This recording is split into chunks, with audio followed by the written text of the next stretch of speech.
A continuación vamos a hablar sobre lo que es la enfermedad de Huntington. Este es un trastorno cerebral hereditario que va a afectar a todas las razas en todo el mundo. Este va a tomar su nombre del doctor George Huntington, quien lo llamó como coria hereditario en el año 1872. La enfermedad de Huntington en sí va a ser una enfermedad neurodegenerativa, es decir, que causa una muerte progresiva en las células nerviosas del cerebro. Los síntomas suelen aparecer a una mediana edad, es decir, entre las edades 30 y 50. Sin embargo, la enfermedad también puede afectar a algunos niños pequeños, también adolescentes y ancianos. Y como vemos en la imagen, la enfermedad de Huntington en sí va a tener lo que son los ventrículos agrandados y va a existir una atrofia del tejido nervioso cerebral y de los ganglios basales. Vamos a tener algunos síntomas.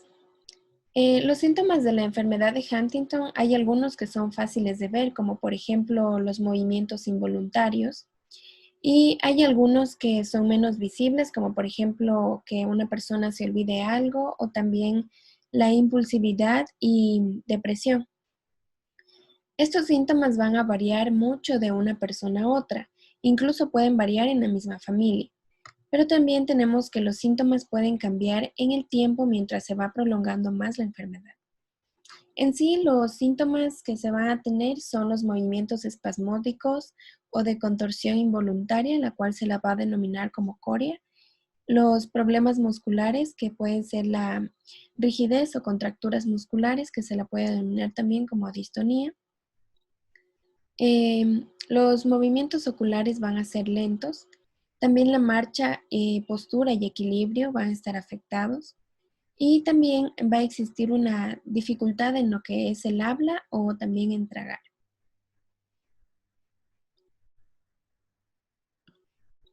En sí, el gen afectado de esta enfermedad va a ser por el gen HTT, que va a estar localizado en el cromosoma 4.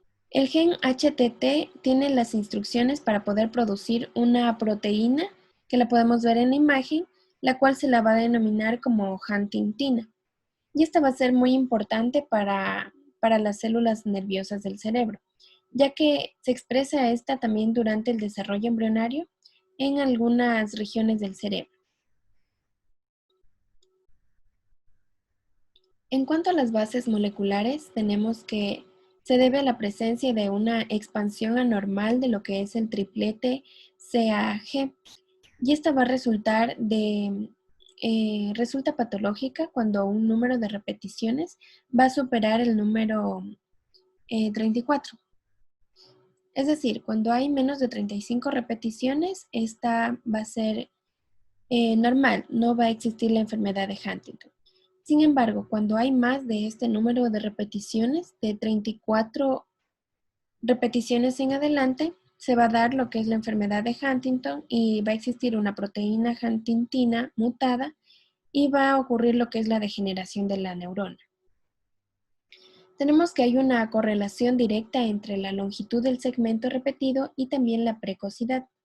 Entonces, esta precocidad va a depender también de algunos otros factores, como por ejemplo que hayan determinados polimorfismos en un gen denominado GRIK2, que lo podemos ver en la imagen. Este va a codificar al receptor 6 del glutamato. E incluso se ha comprobado que los niveles anormalmente elevados de aminoácidos neuroexcitatorios en la región del cuerpo suelen dar lugar a algunos organismos mutados, ya que esta se parece mucho a lo que es la enfermedad de Huntington. En cuanto a la herencia, vamos a tener que esta enfermedad en sí va a ser de familias. A pesar de que todo el mundo nace con este gen de, de Huntington, de la enfermedad de Huntington, esta va a ser causada por una copia anormal del gen que transmite de padres a hijos. Este no va a ser contagioso. Solo la persona que nace con el gen anormal puede tener la enfermedad y transmitirla a sus hijos. Este va a ser que va a dar a 50% de hijos sanos y 50% de hijos con la enfermedad de Huntington. En sí, los hombres y las mujeres van a tener las mismas probabilidades de heredar el gen anormal, pero tenemos que la enfermedad de Huntington no va a saltar o omitir a una generación. Es decir, que no, si la enfermedad de Huntington no se da en una generación, los hijos de esa generación ya no tendrán esta enfermedad. A continuación tenemos lo que son las vías metabólicas. En sí, las vías metabólicas a las que va a dar una alteración es al metabolismo energético y también a la función de la mitocondria. Vamos a tener que el cerebro va a consumir una fracción elevada de 20% de oxígeno circulante en relación con su peso relativo. Entonces, las neuronas van a presentar una actividad metabólica elevada y normalmente obtienen la energía. Y esto se va a dar a partir de lo que es el metabolismo aeróbico de la glucosa. Y este va a depender fundamentalmente de lo que es la perfusión sanguínea. Entonces, el proceso de fosforilación oxidativa mitocondrial constituye la principal vía de síntesis de ATP. Y esto se va a dar en lo que es en condiciones aeróbicas, ya que es mucho más eficiente. Entonces, esta va a consistir en el transporte de electrones a través de una cadena de 5 complejos enzimáticos, los cuales van a estar localizados en la membrana mitocondrial. Y este proceso en sí tiene como función oxidar lo que son los equivalentes reductores y también canalizar el flujo de electrones hacia el aceptor final, que sería el hidrógeno. Entonces, se van a afectar las vías metabólicas debido a que en la enfermedad de Huntington se va a dañar lo que es la perfusión sanguínea.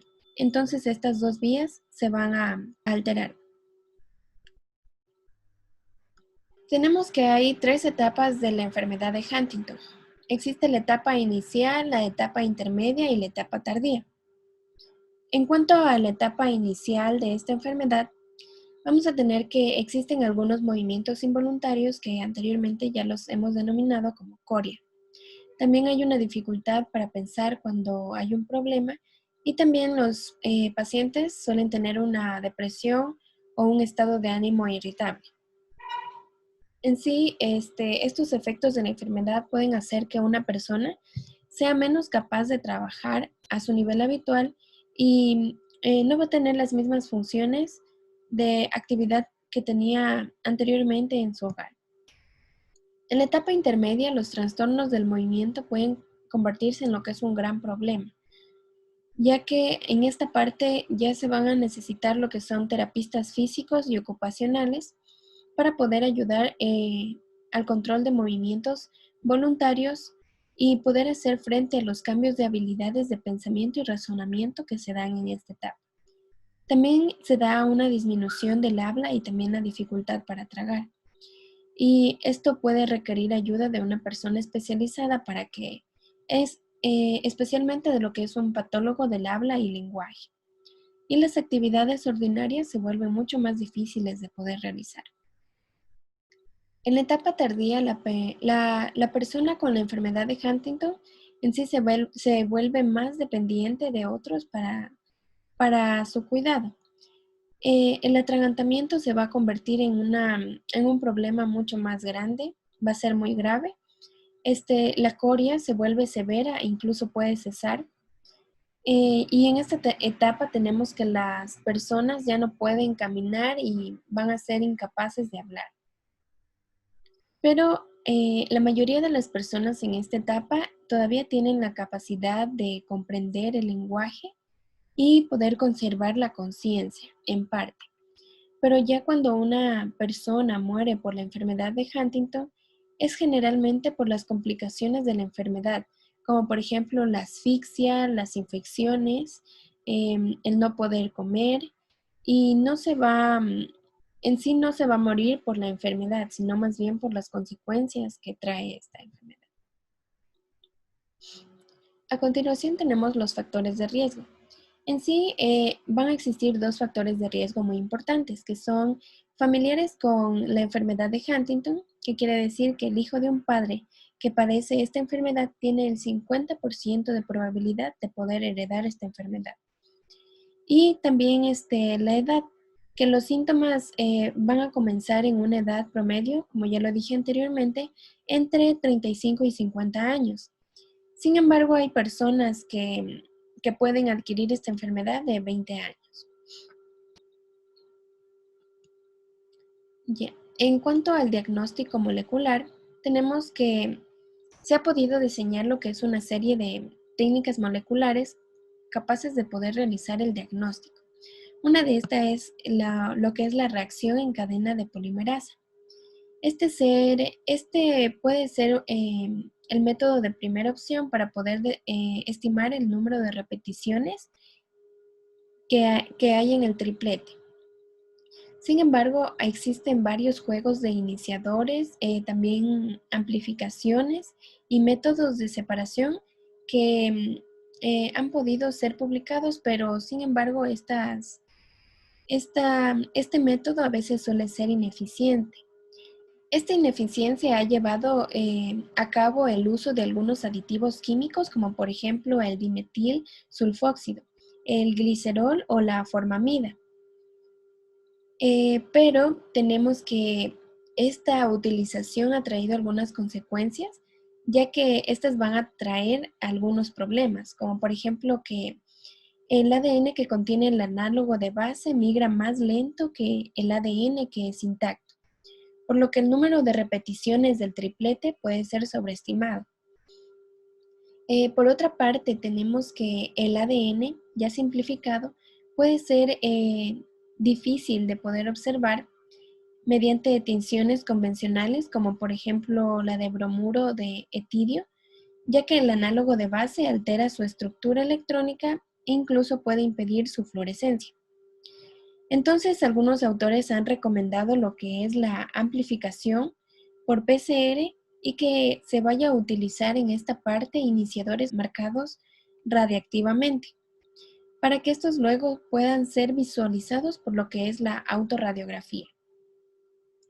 Incluso otra alternativa para mejorar este diagnóstico es la amplificación mediante PCR usando algunos iniciadores fluorescentes y también el análisis posterior por electroforesis capilar en un secuenciador.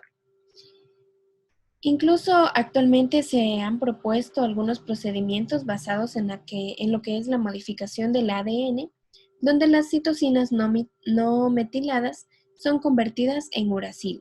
En esta parte tenemos lo que es el tratamiento. En sí no existe un tratamiento actual que sea una cura para lo que es la enfermedad de Huntington. Pero tenemos que el tratamiento en sí se va a dirigir a lo que es la reducción de la coria y también a los trastornos psiquiátricos. Y esto se va a hacer mediante el uso de los antidepresivos, como por ejemplo el anticolinérgico, con algunos inhibidores de la provisión de la serotonina, también la nefazodona o la trazodona, el trasplante de tejido cerebral embrionario o fetal. Incluso se puede dar lo que es el cultivo de tejidos de células neuronales viables para el trasplante.